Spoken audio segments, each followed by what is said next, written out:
우리 공간에 대한 말씀을 계속해서 나누겠습니다. 제가 공간이 중요하다는 것을 제가 굳이 강조하지 않아도 여러분께서 다 알고 있는 사실입니다. 그럼 왜 공간이 중요하겠습니까? 공간에 대해서 요즘에 책을 많이 쓰시는 건축가 유현준이라는 분이 있습니다. 이 유현준 소장이 말하기를 공간이 사람에게 영향을 미치기 때문에 공간이 중요하다라고 얘기를 합니다. 그래서 모든 공간은 공간의 기능만을 할 것만이 아니라 그 기능을 하면서 그 공간에 들어오는 사람들에게 자연스럽게 영향을 미칩니다. 그렇기 때문에 공간이 중요해지는 것이죠. 오늘 공간에 대한 두 번째 말씀을 전하는데요.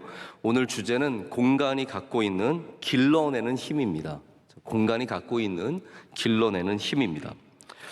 공간은 다양한 힘을 갖고 있습니다. 오늘 이 예배당에 들어오시면서 여러분 어떠한 마음이 드셨습니까? 어떤 분들은 교회 안에 들어오기만 해도 마음이 평안해지고 또 기쁨이 있고 감사가 회복되는 그런 분들도 있습니다.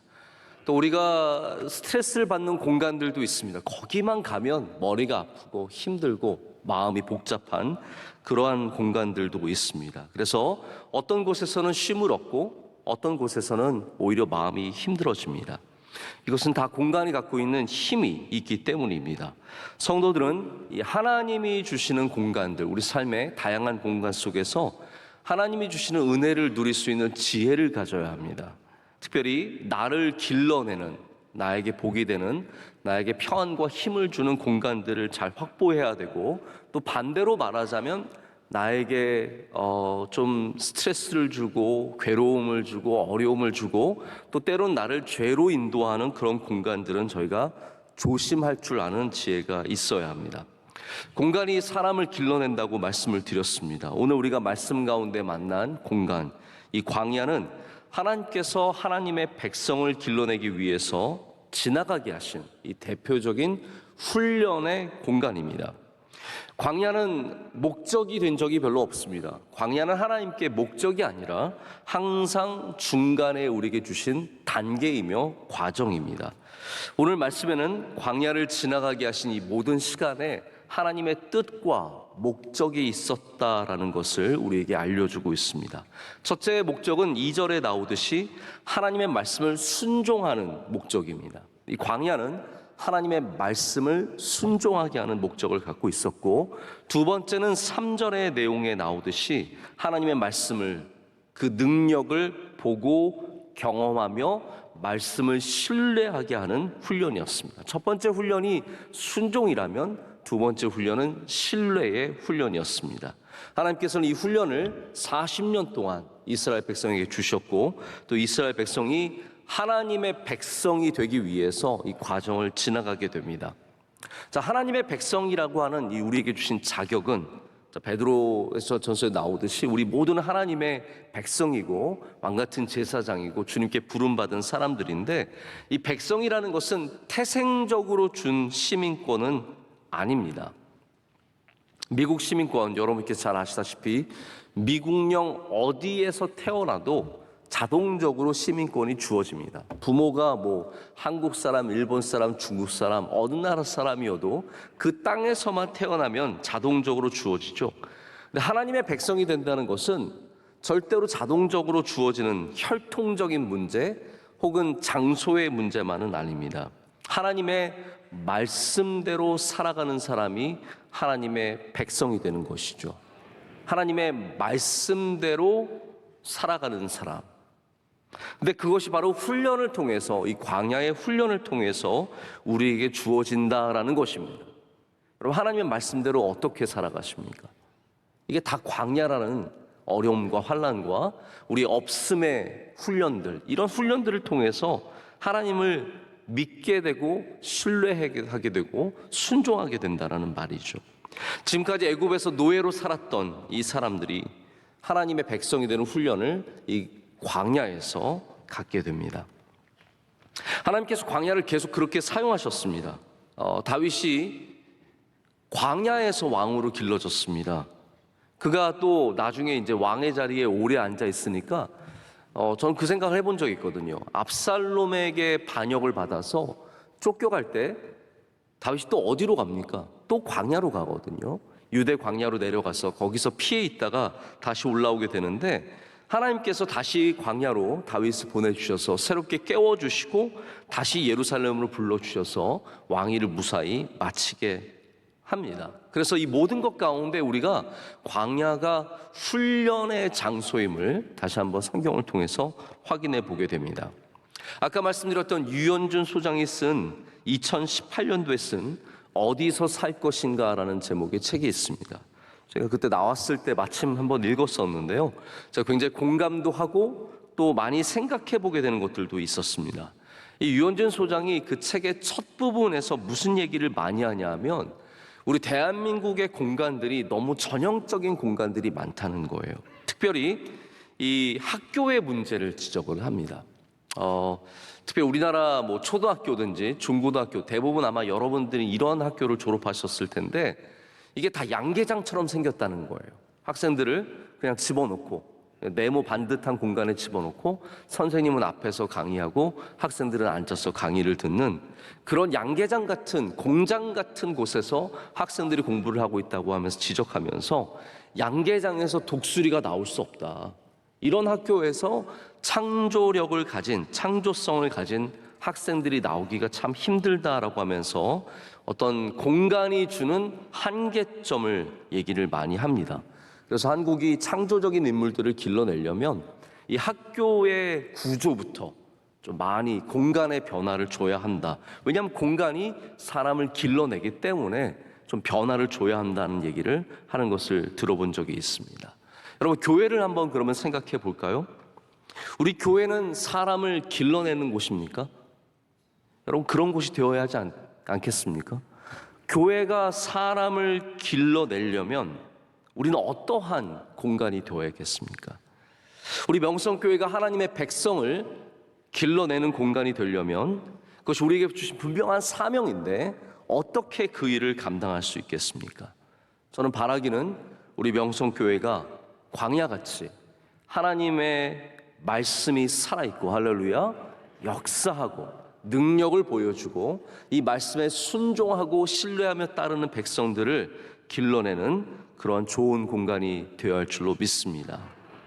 교회의 공간은 바로 그런 목적에서 쓰임을 받아야 합니다. 그냥 우리들끼리 어울리고 그냥 보기에 좋고 남들에게 보여줄 수 있는 그러한 공간, 뭐 화려하고 멋지게, 요즘에 점점 교회 공간들이 더 화려하고 굉장히 아름답고 많은 사람들에게 관심을 끄는 공간들이 되고 있습니다. 하지만 좋은 재료로 화려하고 멋지게 짓는다고 훌륭한 교회가 되는 것이 아닙니다. 교회의 공간은 전적으로 하나님의 백성을 길러내야 좋은 공간이 될 수 있다는 것이죠. 어떻게 생겼느냐의 문제가 아니라 공간의 역할에 더 중요한 문제가 담겨져 있습니다. 하나님의 백성들이 여기에서 구름기둥과 불기둥을 경험해야 합니다. 여기서 하나님의 말씀을 받아야 합니다. 여기에서 반석에서 물이 터져 나오는 것을 경험해야 합니다. 여기서 만나와 메추라기를 맛보아야 합니다. 그것이 바로 오늘 본문이 말씀하고 있는 광야의 목적입니다. 공간의 의미입니다. 첫 번째로 여러분께 단순함의 공간이 하나님의 백성을 길러낸다는 부분을 좀 말씀을 드리고자 합니다. 광야는 모든 화려하고 편리했던 것들을 뒤로 하고 완전히 빈 공간으로 나아가는 일입니다. 하나님께서 하나님의 백성을 기르실 때 화려한 곳이 아니라 아주 단순한 공간을 택하셨습니다. 모세를 한번 생각해 보십시오. 모세도 화려하게 살았던 적이 있습니다. 그가 궁궐에 머물면서 거의 40살까지 궁궐에서 살지 않았습니까? 젊은 시절을 보낸 그곳이 아예 의미가 없는 것은 아니지만 하나님께서 정말로 모세를 기르신 곳은 의외로 화려했던 궁궐이 아니라 바로 그가 나중에 쫓겨가서 목동으로 살았던 40년 동안 살았던 광야였습니다. 하나님께서 또한 아까도 말씀드렸던 다윗을 기름 부으신 다음에 원래는 궁궐에 들어갔어요. 다 똑같습니다. 궁궐에 들어갔지만 하나님께서 이 쫓겨나가는 사울에게 쫓겨서 목숨을 위협당하고 쫓겨서 광야에서 헤매는 그 광야의 시간을 통해서 그를 훈련을 시키셨습니다. 빈 곳으로, 단순한 곳으로 쫓아내셨습니다. 모든 화려한 곳이 아니라 이렇게 항상 단순한 곳으로 하나님께서 인도하시는 것을 보게 됩니다. 바울도 마찬가지 아닙니까? 다메섹으로 올라가는 중에 회심한 후에 그가 예루살렘으로 가지 아니하고 아라비아 광야로 가서 거기서 머물면서 또 그 빈 공간에서 훈련을 받게 됩니다. 보시면 아시겠지만 빈 공간은 하나님의 교육 안에 있는 커리큘럼입니다. 이게 딱 정해진 거예요. 하나님께서 사람을 훈련시키시고 사람을 주님의 백성으로 길러내시는 일에는 반드시 광야라고 하는 커리큘럼이 있습니다. 여러분의 삶에 광야라고 하는 커리큘럼이 들어있으면 하나님의 목적 안에 있음을 믿으셔야 합니다. 나의 모든 빈 모습들, 돈이 떨어지고 사람들이 떠나가고 건강이 떠나가고 어려움이 닥쳐오고 정말 답답하고 만나와 매출하기, 하나님의 은혜 없이는 하루도 살아갈 수 없는 그날이 있다면 여러분은 그 삶이 하나님의 손에 잡혀 있는 줄로 믿으셔야 합니다. 하나님의 커리큘럼이라는 것이죠. 하지만 우리는 반대로 어떤 생각을 하냐면요, 화려한 곳에 가야 왠지 내 인생이 된 것 같고, 화려한 사람들과 만나야 내가 중요한 사람이 된 것 같고 쓰임받는 것 같은 느낌을 갖습니다. 하지만 여러분, 한번 성경을 돌아보십시오. 화려한 곳에서 하나님을 만나는 일이 과연 몇 번이나 되겠습니까? 하나님은 화려한 곳에 거하지 않습니다. 하나님은 항상 빈 곳에, 낮은 곳에, 바로 광야 같은 곳에서 우리를 만나 주십니다. 그래서 우리는 항상 기대하지 못한 곳에서 하나님을 만나죠. 기대하지 못한 곳에서 예수 그리스도의 사랑과 은혜를 경험하게 됩니다. 한 번은 미국의 워싱턴 DC의 지하철역에서 이 세계적인 바이올리니스트가 몇백만 불짜리 바이올린을 가지고 허름한 옷을 입고 연주를 한 적이 있습니다. 수많은 사람들이 그 곁을 지나가지만 아무도 그 사람을 알아보지 못하고 그의 연주를 기뻐하지 못합니다. 그냥 지하철역, 허름한 옷, 그거 하나만으로 이 사람을 판단해 버리는 거죠. 그래서 그 사람이 들려주고 있는 세계적인 그 연주를 아무도 주목하지 않고 듣지 않습니다. 여러분, 우리는 공간 때문에 하나님을 알아보지 못할 때가 참 많습니다. 지하철역이라고 하는 그 변화 때문에 우리가 하나님이라는 존재를 알아보지 못하고 그냥 지나가는 거죠. 여러분, 그래서 우리는 공간에 대한 생각을 좀 바꿔야 합니다. 하나님이 어디에 계십니까? 지하철역에 계신다라는 거예요. 우리의 삶 속에, 우리의 낮은 곳에, 아무것도 아닌 곳에 하나님께서 함께 거하시면서 거기에서 하나님의 은혜의 노래를 우리 가운데 들려주고 계신 거죠. 제가 설교를 준비할 때도 그런 경험을 많이 하는데요, 이게 설교를 준비하면서 무슨 생각을 하냐면, 야, 나 어디 좀 좋은 데 가면 설교 준비 잘할 것 같은데, 이런 생각을 합니다. 어디 좀 숲에 조용한 오두막 같은 데 가서 설교 준비하면 잘할 것 같은데, 조용한 강가의 벤치에 앉아서 어저께 또 날씨 얼마나 좋았습니까? 그런 날씨 좋은 날에는 어디 왠지 좀 좋은 곳에 가면 내가 설교를 더 잘 준비할 것 같은 생각을 갖게 되는 거죠. 근데 여러분, 하나님은 그런 곳에만 계신 것이 아니라 오늘 지금 바로 이 시간 여기 내 곁에 함께 하신다는 겁니다. 우리의 광야와 우리의 교회와 우리의 가정과 우리의 직장과 우리의 모든 삶 속에서 지금께 하나님께서 함께하고 계심을 믿으시기를 축복합니다. 애굽에서 광야로 모든 삶의 공간을 옮기는 것은 이스라엘 백성들에게 좋았던 삶, 편했던 삶, 잘 먹고 잘 살았던, 대단히 잘 먹고 잘 살진 않았지만 그래도 가끔씩 고기 먹고 그들이 원하는 채소를 먹는 그러한 편안한 삶을 살았습니다. 그런데 이스라엘 사람들이 이제 광야로 들어오자 그들이 첫 번째 만난 어려움은 이 집이 아닌 장막에 거하는 일이었습니다. 두 번째 어려움은 그들이 편했던 음식들, 맛있었던 음식이 아니라 이제는 전혀 어떤 음식도 구할 수 없었다는 사실입니다. 그들은 고기 먹지 못해서, 파를 먹지 못해서, 마늘을 먹지 못해서 불평하고 불만을 표현했습니다. 오직 단순하게 하나님이 주시는 것으로 먹고 사는 그런 훈련을 받아야만 했습니다. 하나님께서 하시는 훈련들이 바로 이러한 모습들입니다. 우리 삶 가운데 단순한 공간을 만드시고 거기에서 우리가 하나님의 백성으로 훈련받는 일들을 지금도 행하고 계십니다. 여러분, 우리는 화려한 곳이 아니라 단순한 곳에서 주님의 은혜를 만나야 합니다. 할렐루야. 그것이 바로 공간이 갖고 있는 힘입니다. 기독교의 찬란한 문화를 갖고 있는 유럽에 가면 정말 어마어마하게 아름다운 예배당에서 항상 크고 화려한 조각품들과 작품들과 그림들을 보면서 얼마나 위압감을 느끼는지 모릅니다. 이 정말 좋은 교회당, 예배 개신교가 되었던 구교가 되었던 카톨릭이 되었던 큰 예배당에 들어가서 문화재급 그림들과 이런 조각품들을 보면 얼마나 아름다운지 모릅니다. 하지만 동시에 화려함이 주는 부담감이 은근히 굉장히 많습니다. 여러분, 사람을 만나도 그렇지 않습니까? 화려한 사람 만나면 되게 좋은 것 같지만 여러분, 불편하지 않으세요? 저만 그런 걸까요? 목사님, 이분은 정말 훌륭한 분입니다. 그렇게 인사를 시켜주시면 그 다음부터는 부담감만 있는 거예요. 저한테 소개시켜줄 때 어떻게 소개시켜주면 좋으시냐면요, 목사님, 이 사람은 아무 사람도 아닙니다. 이분은 아무것도 아니에요.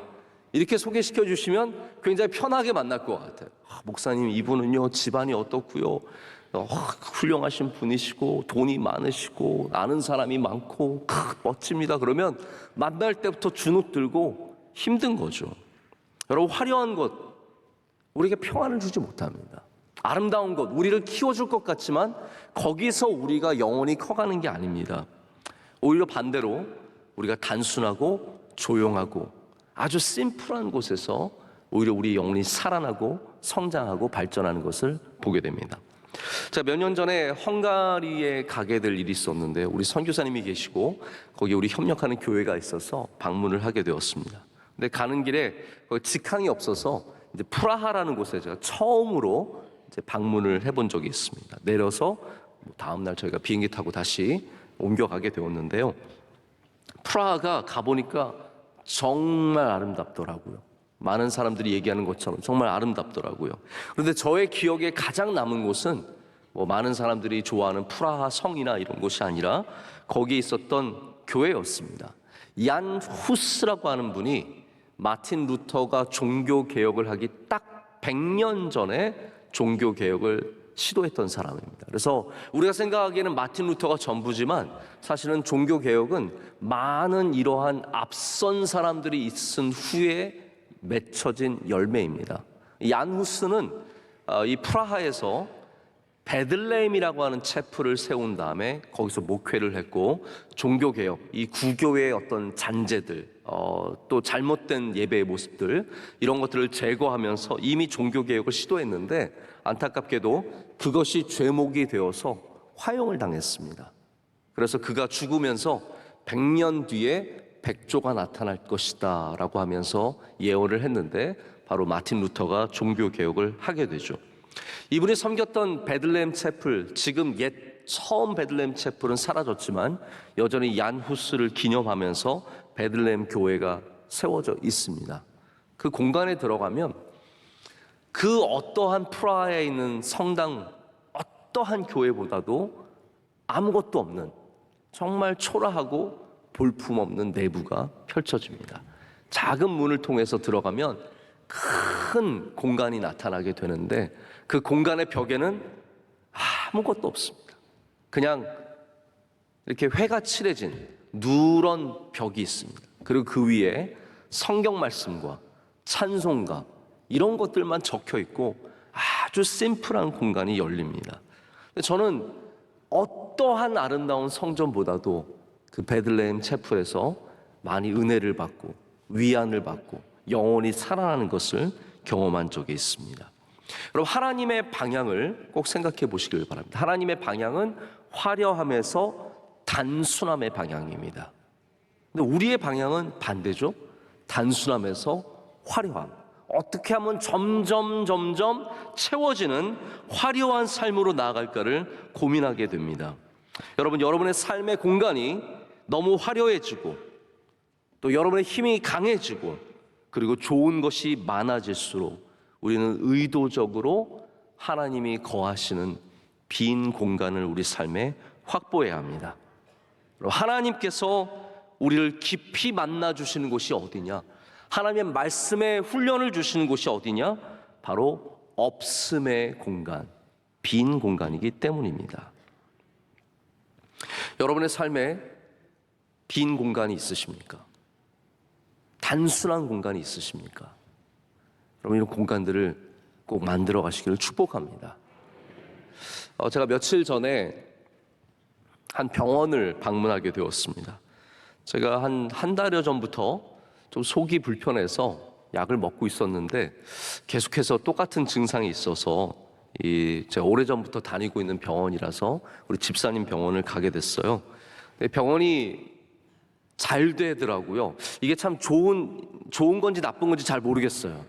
이 병원이 잘 된다는 말이 이게 좋은 말인지 나쁜 말인지 모르겠지만 어쨌든 집사님이 참 믿음이 좋으신 집사님인데 병원이 잘 됐어요. 그래서 확장을 하고 한 층을 거의 다 차지할 정도로 이제 병원이 굉장히 커졌는데 집사님이 가니까 저 이렇게 잠깐 검진해 주시기 전에 새로 확장된 곳을 이렇게 저에게 잠깐 보여주셨어요.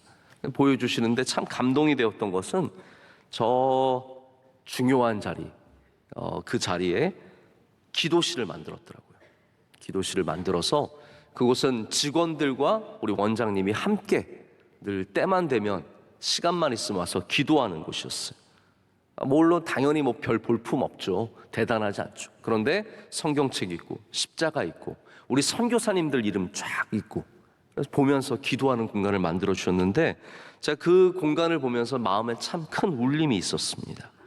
여러분, 기도실이 모양으로 존재하는 곳이 아니라 내 무릎이 꿇어지는 곳이 되면 여러분 거기에서 놀라운 은혜를 누리게 될 줄로 믿습니다. 화려한 공간에서 주님께서 우리를 만나 주시는 것이 아니라 이렇게 단순한 공간에서 주님을 깊이 만나 주시는 은혜를 누리시기를 축복합니다. 자, 두 번째는 따뜻한 공간이 사람을 길러낸다라는 부분입니다. 자, 우리가 길러지는 공간을 한 번만 좀 더 생각해 보기를 원합니다. 그런데 이 공간은 오늘 본문에 나오는 공간과는 좀 거리가 있는 사무엘상에 나오는 공간을 먼저 좀 말씀을 드리고자 합니다. 잠시 시간과 공간을 옮겨서 우리가 이 광야에서 사무엘에게로 한번 좀 가보면 좋을 것 같습니다. 사무엘의 시대입니다. 온 세상이 어두워지는 시기라고 성경은 기록하고 있습니다. 그래서 엘리 제사장이 눈이 어두워졌고 비대해졌죠. 그때 하나님께서 하나님의 종 사무엘을 불러주셨습니다. 엘리는 성막을 돌봐야 하는 제사장이었는데 그가 너무 비대해서 잘 움직일 수 없었고 눈이 잘 보이지 않아서 성전을 제대로 관리를 할 수가 없었습니다. 그래서 이 어린 사무엘이 제사장의 일을 감당하게 됩니다. 이게 참 사실 말이 안 되는 거예요. 원래 제사장이 해야 되는 거예요.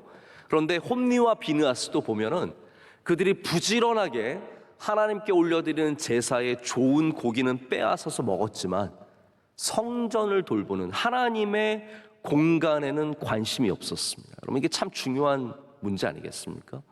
하나님의 공간에 관심이 없어요. 저도 가끔씩 다니다 보면 많은 목사님들을 만나게 되는데 목사님이 목회에 관심이 없다. 여러분, 굉장히 충격적인데 그런 일들이 종종 있습니다. 여러분, 가정에 있으면서 자기 가정에 관심이 없다. 학교에 다니면서 학교에 관심이 없다. 교회에 다니면서 교회에 관심이 없다. 교구를 섬기면서 교구에 관심이 없다. 이거 굉장히 영적인 문제입니다. 영적인 문제입니다. 홈리와 비느하스는 성전에 관심이 없었습니다. 청소를 안 합니다. 그래서 하나님께서 이 사무엘을 쓰시는 것을 보게 됩니다. 사무엘이 하루는 성전에 누워 있었습니다. 여호와의 전에 누워 있었습니다. 왜 누워 있었냐면요, 등잔불을 돌보기 위해서 누워 있었습니다. 방금 말씀드린 것처럼 등잔불은 원래 제사장이 늘 돌보는 거예요. 이게 늘 켜져 있나? 그리고 이 그름이나 문제가 생기면 이거 제사장이 청소를 하는 겁니다. 그런데 아무도 안 하니까 사무엘이 가서 그것을 감당하기 위해서 누워 있었습니다. 자는 거죠, 거기서. 그런데 그 자는 사무엘을 하나님께서 불러주십니다. 사무엘아, 사무엘아 불러주십니다. 자, 이 전체적인 내용을 우리 신학자들은 뭐라고 부르냐면 인큐베이션 드림이라고 부릅니다. 이게 무슨 말이냐면 하나님의 품 안에서 꾸는 꿈, 부화몽이라고 부르게 됩니다. 여러분, 하나님께서는 하나님의 공간, 하나님의 성전, 하나님의 전, 하나님의 이 처소에 누워있는 사무엘을 불러주시고 길러주시고, 할렐루야, 사무엘을 사용해 주십니다. 거룩한 공간들, 바로 광야가 되었던, 지금 우리의 예배당이 되었던, 여러분이 기도하시는 그 자리가 되었던, 하나님께서 그 자리에서 우리를 품어주시고 길러주신다는 말이에요. 본질적으로 하나님의 공간은 인큐베이션의 기능을 갖고 있습니다. 생명을 길러내는 기능을 갖고 있습니다. 여러분, 우리 교회가 좋은 교회가 되면 이곳에서 길러지는 사람이 많을 수밖에 없습니다. 찬양대가 좋은 찬양대가 되면 여기서 길러지는 사람들이 나온다라는 것이죠. 저희 명성교회가 다윗 아카데미를 세웠는데 목적이 무엇입니까? 그냥 똑똑한 학생들 모으는 것입니까? 아닙니다. 거기서 주님의 종들을 길러내는 거예요. 어떠한 공간이든지 거룩한 공간이 되면 거기서 사람들이 길러질 줄로 믿습니다. 여러분의 가정도 마찬가지입니다. 가정을 하나님께 올려드리면 하나님께서 그 가정에서 사람들을 길러주시는 거예요. 이게 바로 사무엘이 누렸던 은혜입니다. 한국 교회가 누렸던 은혜입니다. 한국 교회는 역사적으로 많은 좋은 인물들을, 일꾼들을 길러냈습니다. 수많은 지도자들이 교회를 통해서 길러졌습니다. 그래서 세상으로 흘러들어갔습니다. 좋은 어머니들과 아버지들, 훌륭한 정치인들과 경제인들과 법조인들과 사업가들과 과학자들과 스포츠인들과 음악인들이 교회를 통해서 성장했습니다. 여러분, 이게 얼마나 큰 은혜입니까? 이게 한국 교회가 누렸던 은혜입니다.